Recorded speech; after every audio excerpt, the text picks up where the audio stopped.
This workshop and training is really very, very timely, noting very well the magnitude of the debt that African countries are currently grappling with. We know different countries are at different stages of grappling with this problem. Ethiopia, for example, has a debt to GDP ratio that is in the magnitude of, if you take public debt, external debt will be around 28%. But of course, debt to export ratio is in breach of the threshold. But what all of this imply is that, it increasing the burden on countries, first of all, to get access to finance, but more importantly, it constrains their fiscal space at a time when, we are grappling with a lot of other crises. COVID has come and gone, but we are grappling with its aftermath.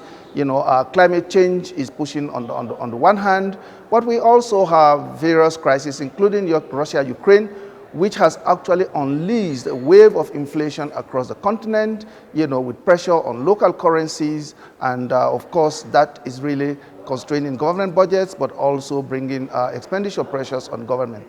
So this initiative, it is going to give capacity to countries to manage their public debt, to ensure when they should contract debt, but more importantly, what kind of debt, on what terms, but when the debt is accrued as well, how do we manage, accountability in the management of public resources, transparency, but more importantly, PFM. And that capacity is really, really very key.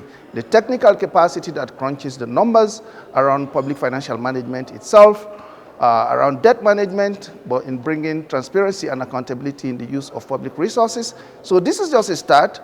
We know we have had a cohort of our first graduates, which happened a few months ago in Nigeria.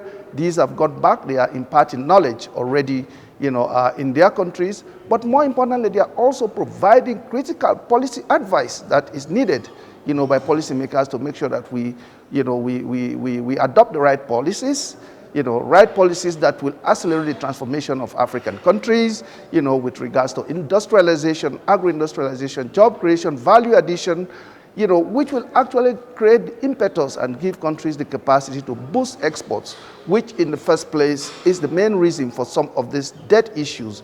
Because when you boost exports, you increase the capacity of the country to earn foreign exchange, which is actually used to service especially external debt.